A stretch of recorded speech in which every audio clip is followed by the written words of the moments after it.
Friends, welcome back उनके एक्टबॉग। कैसे आप सभी? आई होप आप अच्छे होंगे। तो फ्रेंड, अगर आप भी ऐसा वीडियो खोजे हैं जिसमें आपको SMPS रिपेयर करने का पूरा कोर्स मिले बिल्कुल फ्री, तो ये वीडियो आपके लिए होने वाली है। आज की इस वीडियो में मैं आपको पूरी अच्छी तरह से किसी भी SMPS को कैसे रिपेयर करना होता है वो बताने वाला हूँ। फ्रेंड्स, अगर आप SMPS रिपेयर करने के बारे में कुछ भी नहीं जानते, कुछ भी, तो भी अगर आज की इस वीडियो को देखते हैं तो आप बहुत आसानी से किसी भी SMPS को रिपेयर करना सीख जाइएगा। तो प्लीज़ आज की इस वीडियो को आप एक बार जरूर देखिएगा, आपके बहुत काम की होने वाली है। और चैनल पे अगर नए हैं तो प्लीज़ सब्सक्राइब करिए, और आपने कर रखा है तो थैंक यू सो मच। चलिए शुरू करते हैं।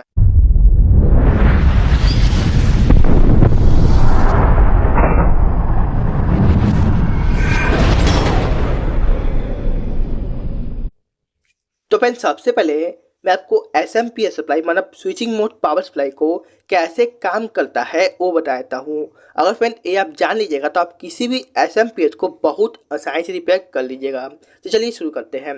तो फ्रेंड देखिए, सबसे पहले हमारे घर में 220 वोल्ट AC आता है जो लाइव और नीचे होता है। तो मैंने यहाँ 220 वोल्ट AC का यहाँ थी पॉइंट मार दिया। इसके बाद फ्रेंड क्या होता है देखिए, जैसे आप मैं दिखाता हूँ। तो सबसे पहले 220 वोल्ट AC जो होता है वो आपके SMPS में इंटर करता है। उसके बाद फ्रेंड जो आपका फ्यूज होता है, फ्यूज क्यों लगाता है? तो फ्रेंड, कभी भी हमारे सर्किट में कोई शॉर्ट सर्किट हो, मतलब आपस में पॉजिटिव और नेगेटिव टच हो जाए, तो आपका वो फ्यूज उड़ जाता है। इससे आपके घर में आग लगने का डर नहीं होता है। इसलिए हर एक सर्किट में आपका फ्यूज यूज होता है। और जो आपका MCB होता है वो भी एक तरह का फ्यूज ही होता है। तो सबसे पहले फ्रेंड आपका फ्यूज होता है जो लाइव वायर में होता है।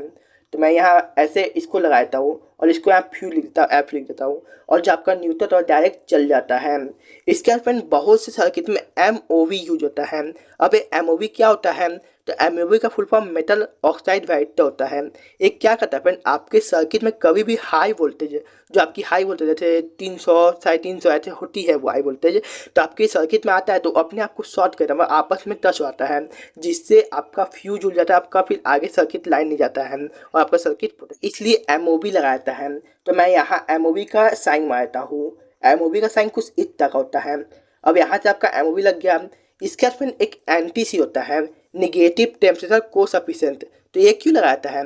तो फ्रेंड, कभी भी आपके सर्किट में कभी कोई कंपोनेंट ओवरहीट करता है तो ये क्या होता है फ्रेंड, ये अपने ओम्स को घटा घटा के ब्लास्ट करता है, और ब्लास्ट करने के बाद अपने ओम्स को घटाया। तो अब देखिए, जैसे सर्किट में सीरीज लगा होता है, NTC, ये NTC है, NTC, और ये MOV है, MOV। तो NTC क्या करता है, कभी भी आपके सर्किट में कोई कंपोनेंट ओवरहीट होता है, हीट नहीं ओवरहीट होता है, तो ये अपने ओम्स को कम कर कर कर करके ब्लास्ट होता है, और उसके बाद यहाँ से लाइन कट जाता है, जिससे आपका सर्किट प्रोटेक्ट होता है। ओवरहीट NTC का यूज किया जाता है। अब NTC के बाद में एक दो आपके फिल्टर कैप्सूल लगाए जाते हैं जो PF कैप्सूल होता है, कुछ इस तरह। मैं आपको दिखाता हूँ, एक मिनट फ्रेंड्स। आपके जो PF, इस तरह के PF होते हैं, ये लगाया जाता है। ये आपके वोल्टेज को फिल्टर करते हैं। आप लोग जानते होंगे, जो हमारे घर में 220 वोल्ट AC आता है वो एक साथ नहीं होता है, कभी 250 होता है, कभी 190, ऊपर नीचे होते रहता है। तो आपका जो कैपेसिटर होता है ये वोल्टेज को मेंटेन रखता है। तो यहाँ आपका कैपेसिटर लगता है। एक मिनट, मैं आपको यहाँ डायग्राम बताता हूँ। एक आप यहाँ तक समझ गए। सबसे पहले आपका फ्यूज लगता है, फिर MOV लगता है, फिर NTC लगता है, फिर एक कैपेसिटर या दो कैपेसिटर लगता है आपकी वोल्टेज को मेंटेन करने का।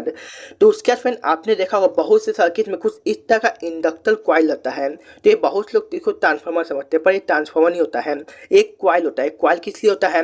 तो फ्रेंड हम लोग के घर में 50 हर्ट्ज का फ्रिक्वेंसी आता है।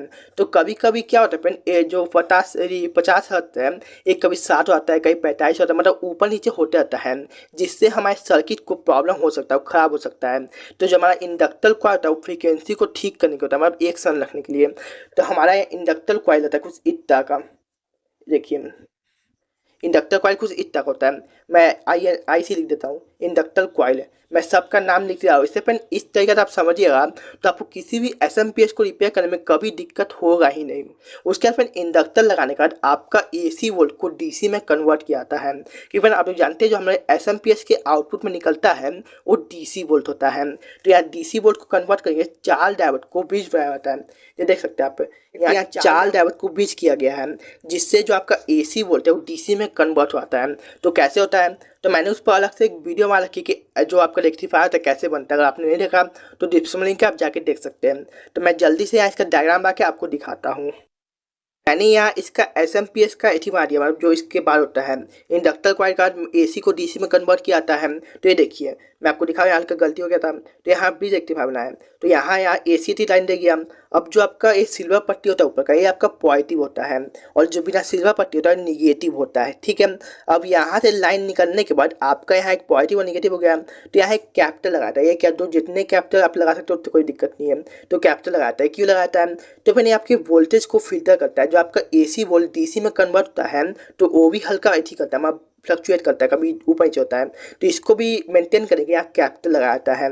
तो मैं कैपिटल का साइन लगा देता हूँ, देखिए मैं यहाँ कैपिटल का साइन लगा दिया। मैं ऐसे ही लिख देता हूँ। आप यहाँ 2 भी ला सकते हैं, 3 ला सकते हैं। और इसके बाद फिर आप देख सकते हैं यहाँ पीएफ लगता है।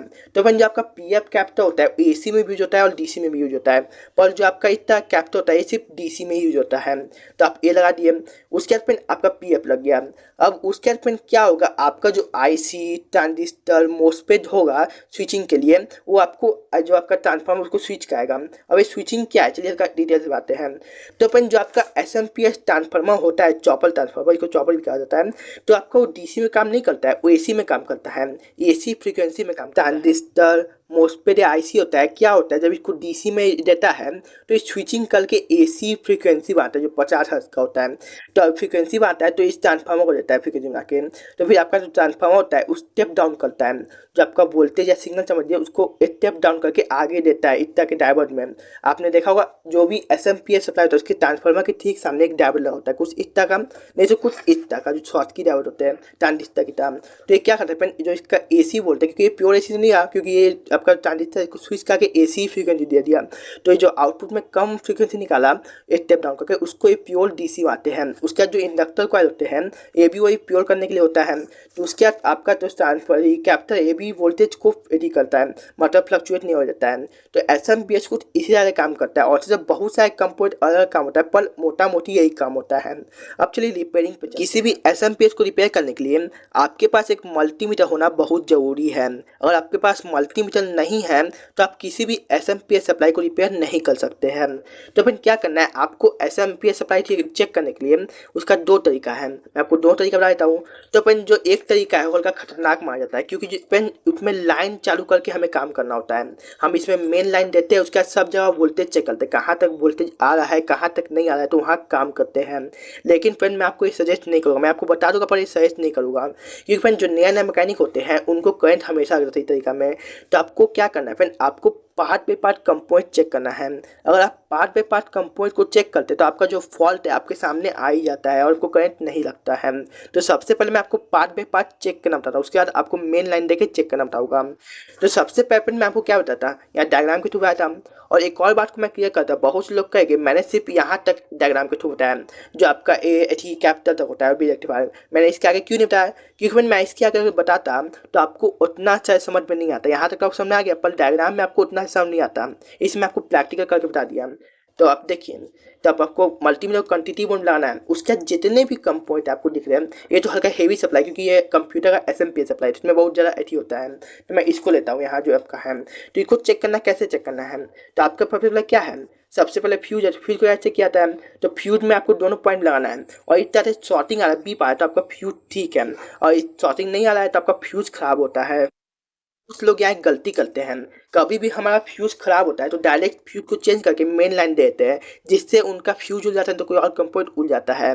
तो फ्रेंड कभी भी आपका फ्यूज उल्टा है तो कोई रीजन से उल्टा है, कभी भी ऐसे नहीं होता है। कभी कभी होता है कि ऑटोमेटिक उड़ जाता है उसका लाइफ खत्म होने के बाद, लेकिन ज़्यादातर कभी आपके सर्किट में शॉर्टिंग होता है तो ही आपका फ्यूज उड़ता है। तो सबसे पहले फ्रेंड, अगर आपका एमओवी जो मेटल ऑक्साइड बैटरी होता है हाई वोल्टेज प्रोटेक्ट करता है, ये अगर ख़राब हो गया हाई वोल्टेज आए थे तो आपका फ्यूज उड़ सकता है। तो आपको इसको चेक करना है कि आपका जो एमओवी है शॉर्ट नहीं हो गया, कोई रीडिंग नहीं आता है। आप देख सकते हैं अगर आपका एमओवी शॉर्ट हो गया है तो आपको इसको चेंज करना, फ्यूज चेंज करना, आपका ठीक हो जाएगा। क्या होता है उसके बाद आपका एनटीसी होता है।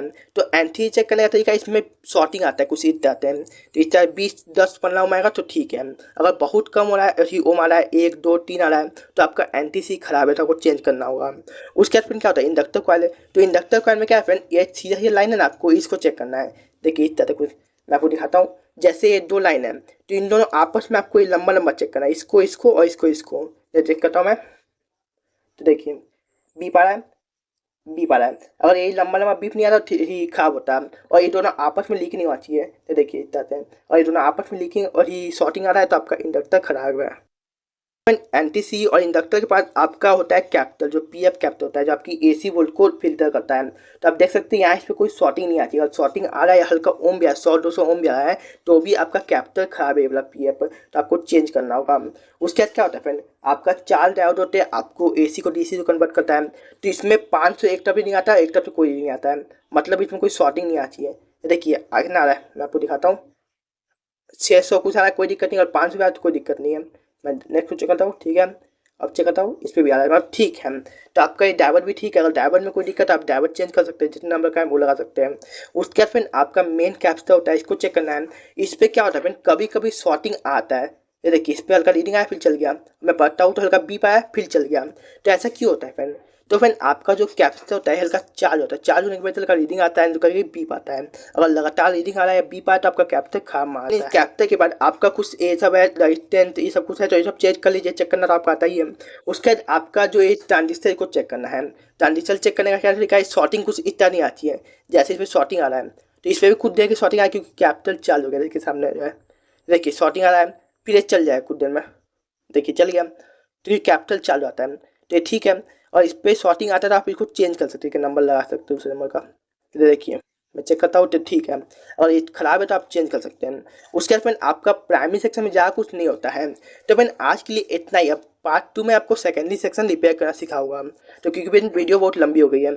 तो फिर चलिए मिलते किसी और वीडियो में। टेक केयर, बाय बाय, जय हिंद।